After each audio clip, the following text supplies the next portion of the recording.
Điều gì xảy ra sau khi Tổng thống Hàn Quốc Yoon Suk Yeol bị bắt? Tổng thống bị đình chỉ của Hàn Quốc, Yoon Suk Yeol, cuối cùng đã bị các nhà điều tra bắt giữ vào ngày 15 tháng 1. Các viên chức của Văn phòng Điều tra Tham nhũng, CEO, đã cố gắng bắt giữ Yoon trong nhiều tuần với cáo buộc kích động nổi loạn liên quan đến tuyên bố thiết quân luật của ông vào đầu tháng 12. Sau khi nỗ lực đầu tiên của họ nhằm thực hiện lệnh bắt giữ bị buộc phải hủy bỏ vào đầu tháng 1, các nhà điều tra đã quay trở lại dinh thự của Tổng thống vào ngày 15 tháng 1, với sự hỗ trợ của khoảng 3.000 cảnh sát. Tại sao vụ bắt giữ Yoon lại quan trọng? Các cáo buộc chống lại Yoon là nghiêm trọng, mặc dù ông vẫn chưa bị buộc tội. Kích động nổi loạn là một trong số ít tội mà Tổng thống Hàn Quốc không được miễn trừ. Nếu bị kết tội, ông phải đối mặt với khoản tiền phạt lớn, án tù hoặc thậm chí là án tử hình. Mặc dù Hàn Quốc từ lâu đã có lệnh hoãn thi hành án tử hình, Yoon Suk Yeol trở thành tổng thống đương nhiệm đầu tiên của Hàn Quốc bị bắt, mặc dù một số người tiền nhiệm của ông đã phải đối mặt với các cáo buộc hình sự và bị bỏ tù sau khi rời nhiệm sở.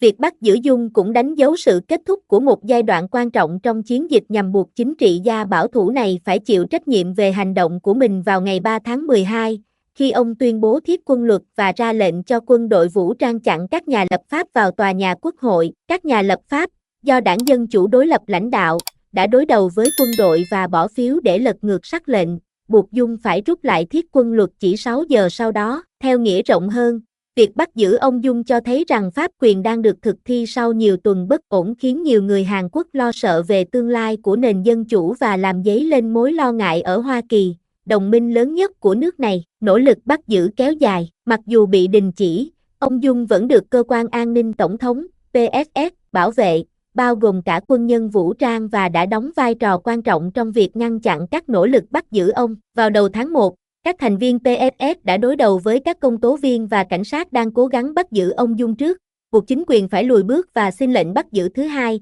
Lệnh này đã được thực hiện thành công vào ngày 15 tháng 1. Lần này, cảnh sát dường như đã rút kinh nghiệm từ thất bại của họ vào ngày 3 tháng 1 và đã đổ bộ vào pháo đài của ông Yoon với số lượng lớn hơn nhiều, bao gồm cả thang để vượt qua chướng ngại vật. Cảnh sát được cho là không có vũ khí trong nỗ lực giảm căng thẳng, nhưng đã mặc áo chống đạn để phòng trường hợp họ bị lực lượng an ninh của ông Yoon bắn. Cảnh sát đã xô xát với một số người biểu tình ủng hộ ông Yoon bên ngoài cung điện, nhưng không có báo cáo nào về tình trạng bạo lực nghiêm trọng. Điều đáng chú ý là Tổng thống Yoon cũng đã dịu giọng, nói rằng ông quyết định chấp nhận thẩm vấn để ngăn chặn đổ máu không cần thiết. Việc bắt giữ ông Yoon có liên quan đến việc luận tội ông không? Việc giam giữ ông Yoon có liên quan trực tiếp đến tuyên bố thiết quân luật của ông, nhưng cuộc điều tra hình sự về tội phản quốc lại tách biệt với quá trình luận tội. Trong khi ông Yoon đang bị thẩm vấn trong vụ án hình sự, Tòa án Hiến pháp đang tổ chức các phiên điều trần để quyết định có nên duy trì cuộc bỏ phiếu của Quốc hội vào giữa tháng 12 năm 2024 để luận tội ông hay bãi nhiệm ông và mở đường cho ông trở lại chức vụ để hoàn thành nhiệm kỳ 5 năm của mình hay không. Tòa án có 180 ngày kể từ ngày 14 tháng 12 năm 2024 để quyết định, và các nhà phân tích cho biết Tòa án Hiến pháp gồm 8 thẩm phán khó có thể đưa ra quyết định nhanh chóng do tính nghiêm trọng của vụ án. Điều gì sẽ xảy ra tiếp theo? Hai vụ án song song,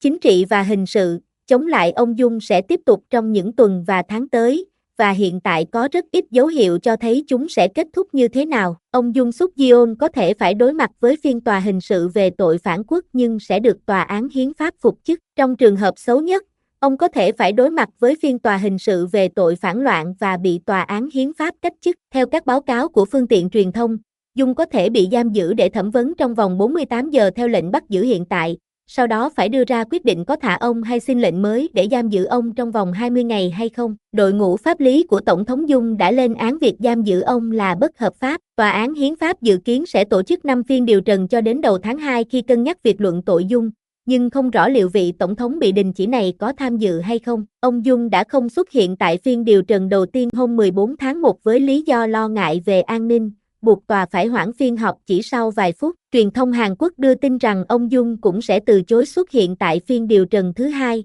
dự kiến diễn ra ngày 16 tháng 1, đồng thời cho biết thêm rằng luật sư đại diện sẽ trả lời các câu hỏi thay mặt ông.